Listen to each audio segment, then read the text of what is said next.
Dans cette vidéo, à travers des exemples, on va voir comment résoudre des équations rationnelles, donc des équations où j'ai une expression rationnelle soit sur un côté du signe d'égalité, comme dans cet exemple-ci, ou bien sur les deux côtés. Donc, commençons avec celui-ci.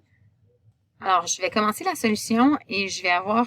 il va manquer quelque chose à la solution tout au long. Je vais vous demander plus tard d'appuyer sur pause et de réfléchir. Mais pour l'instant, on fait la solution avec quelque chose qui manque. Mais avec une logique qu'on comprend déjà. Donc, l'idée ici, puisque ma variable, elle est au dénominateur, ce que je voudrais faire, c'est de la porter au numérateur. Donc, si je veux vraiment montrer chaque étape, je pourrais montrer que je multiplie de chaque côté par 3x moins 5 pour isoler, ou c'est-à-dire pour envoyer notre 3x moins 5 au numérateur. J'aurai maintenant ceci, qui est une équation, si on regarde, ça ressemble à une équation du premier degré, qu'on sait déjà comment résoudre. Donc, je vais développer, si je veux, il y a plusieurs différentes stratégies que je pourrais prendre.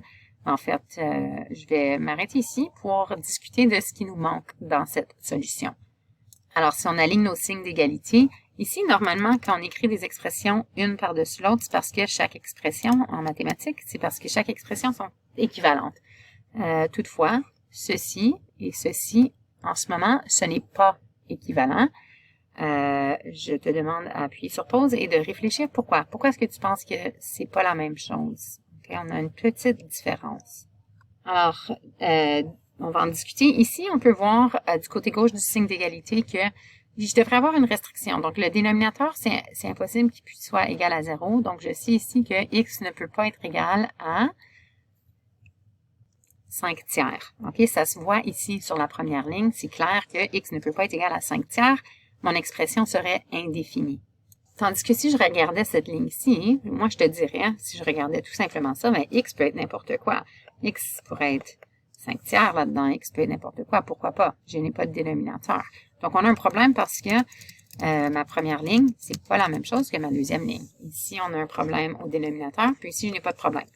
Alors, ce qui est important, c'est que si je réorganise mon équation, quand j'ai une expression rationnelle avec une variable au dénominateur, quand je l'envoie comme ça au numérateur, c'est important que j'écrive à ce moment-là ma restriction. Donc, x ne peut pas être égal à 5 tiers.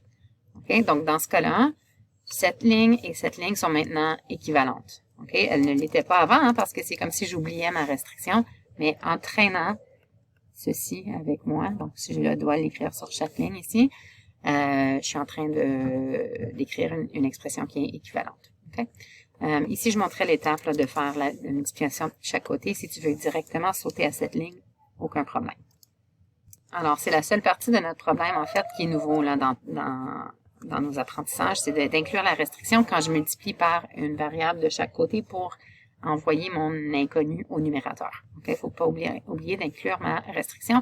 Et après ça, ben, j'ai juste à résoudre. Donc, dans ce cas-ci, si tu veux développer, tu peux développer. Moi, ça me tente de diviser par 4 des deux côtés. Donc, je divise par 4 du côté gauche et du côté droit pour simplifier mon expression. Donc, j'aurai 1 est égal à 3x moins 5, tel que x ne peut pas être égal à 5 tiers. Donc, ça, il faut le traîner avec nous tout au long parce que sinon, nos expressions ne sont pas équivalentes. Et puis, on a juste à réorganiser un peu partout. OK, donc ici, on a notre réponse. Donc, x est égal à 2.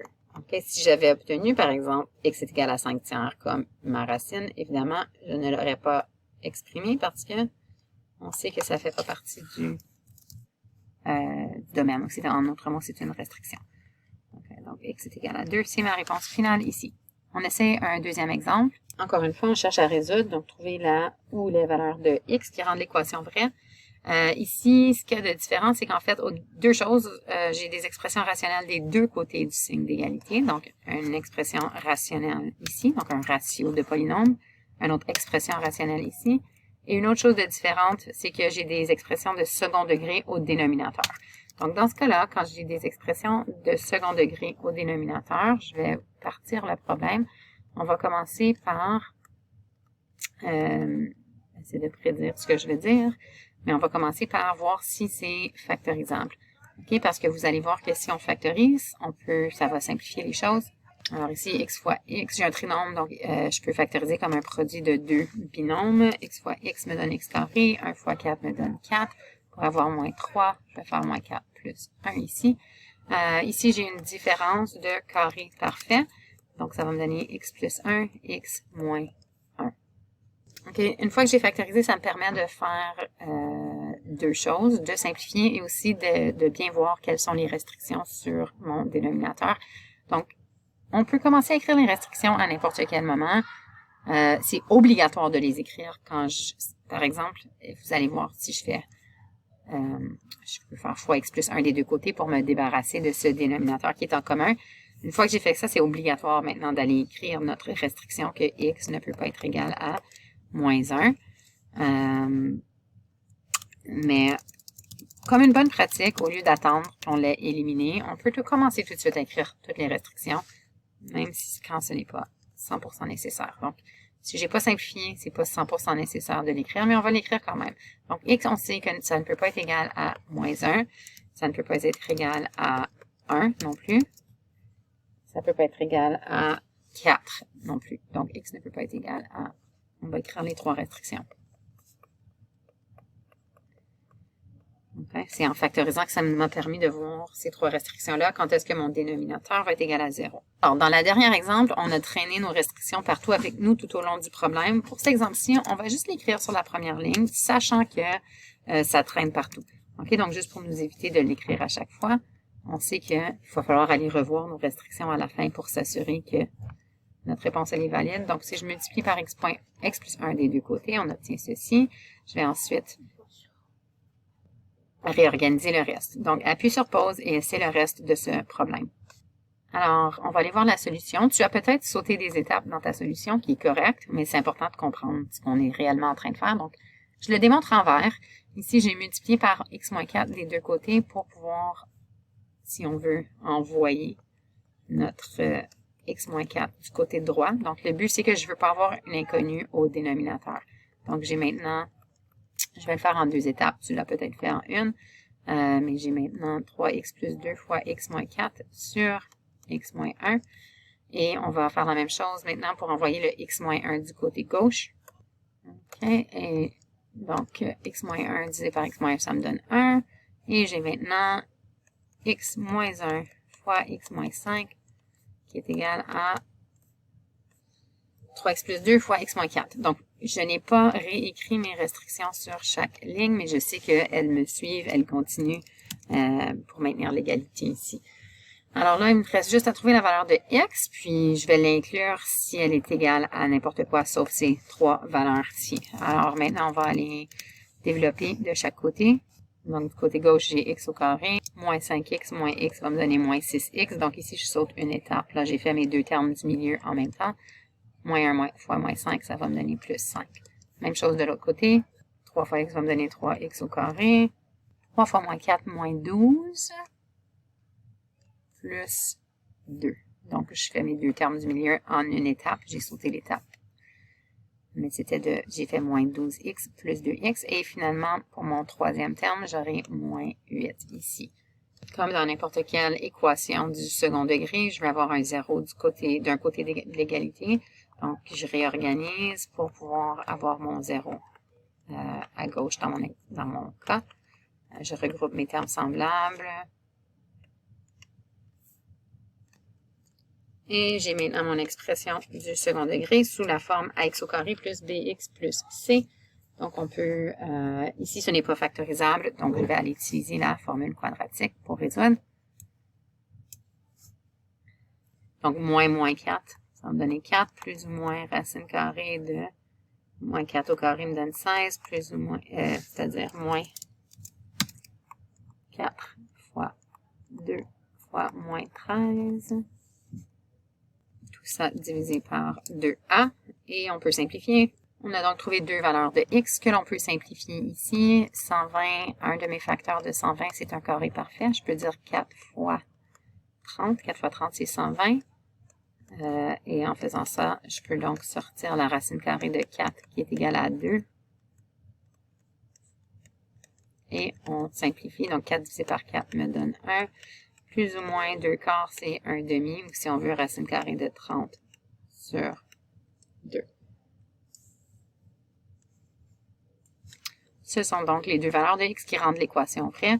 Si on fait un petit zoom out pour voir tout le problème, ce sera peut-être petit à l'écran, mais en fait, on devrait toujours vérifier est-ce que ma réponse était une de mes restrictions? Non, donc on est correct. OK, donc c'est notre réponse finale. Alors, on essaie le deuxième et le dernier exemple pour cette vidéo. Donc, on va le résoudre de façon algébrique, puis ensuite, on va se servir de Desmos pour aller voir comment on pourrait utiliser la technologie pour résoudre. Alors, appuie sur pause et puis essaye-le de façon algébrique. Alors, j'envoie le x carré plus 6 du côté gauche. Cette fois-ci, je ne monte pas chaque étape. On saute l'étape du fait qu'on est en train de multiplier de chaque côté, mais on n'oublie pas que c'est ce qu'on est en train de faire. Et j'ai maintenant une expression quadratique, donc du second degré, tout simplement. Alors, qu'est-ce qui s'est passé de là à là? Il ne faut pas oublier que puisque j'avais une expression rationnelle, c'est important d'aller écrire mes restrictions. Je pourrais les écrire sur la première ligne, mais ce n'est pas obligatoire de les écrire sur la première ligne. Je dois absolument les écrire ici toutefois parce que maintenant, mon expression sur la deuxième ligne n'est pas équivalente à celle qui était sur la première. Donc, je vais écrire mes restrictions ici et en fait, j'en ai juste une. Donc, x ne peut pas être égal à 2. OK? Parce que mon dénominateur ici ne peut pas être égal à 0. C'est vrai que ce dénominateur ne peut pas être égal à 0 non plus. Toutefois, quand est-ce que x au carré plus 6 va être égal à 0, on sait bel et bien que ce ne sera jamais, puisque x ne sera jamais égal à la racine carrée de moins 6. Donc, on a des racines complexes, où il n'y a aucune racine réelle, si on veut. Alors, je n'ai pas de restriction là à écrire à cause de ce dénominateur. Alors, si on continue, c'est vraiment juste... c'est la seule chose qui est nouvelle là, pour résoudre une équation rationnelle. C'est que une fois que j'envoie mes dénominateurs au numérateur, il faut que je tienne en compte ma restriction. Et après ça, j'ai juste à résoudre de la même façon que je ferais pour une équation du second degré. Ou dans ce cas-ci, en fait, on va voir que c'est une équation du troisième degré. Donc, je distribue du côté gauche ici pour obtenir x cube plus 6x. Maintenant, je vais distribuer mon binôme avec mon trinôme. Donc, on va commencer avec le x. Donc, j'aurai 2x cube moins 3x carré plus 5x. Et ensuite, je vais distribuer le moins 2. Donc, moins 4x carré plus 6x moins 10.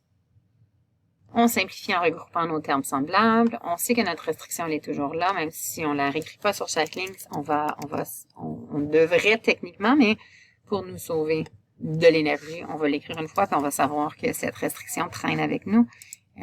Et puis on va réorganiser.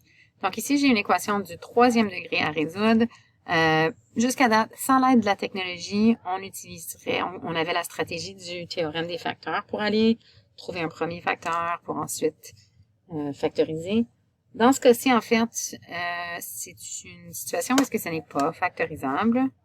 Alors, on va utiliser la technologie pour nous aider à les résoudre. Donc, si j'écris l'expression qui était du côté droit de mon signe d'égalité ici, on voit que j'ai une fonction du troisième degré. Et ce que je cherchais, c'est quand est-ce que c'est égal à 0. Donc, on voit ici qu'on a une racine. Donc, le logiciel arrondit pour nous, mais c'est une racine irrationnelle dans le fond. Donc, j'ai 6,47 environ. Alors, x va être environ égal à 6,47. Et on vérifie, ça faisait pas partie de mes restrictions, donc on est correct, c'est notre réponse finale. Puisque c'était une équation du troisième degré qu'on résolvait ici, on s'attendait à avoir possiblement jusqu'à 3 réponses, mais on peut voir, puisque 2 de nos racines sont des racines complexes. C'est comme si si je réussissais à factoriser ça, j'en aurais eu une expression du second degré avec des racines ou un discriminant négatif. Là. OK, donc ici, graphiquement, on peut voir qu'on a juste une racine réelle. Ceci conclut cette vidéo. Vous pouvez pratiquer maintenant à résoudre des expressions rationnelles ou des équations rationnelles.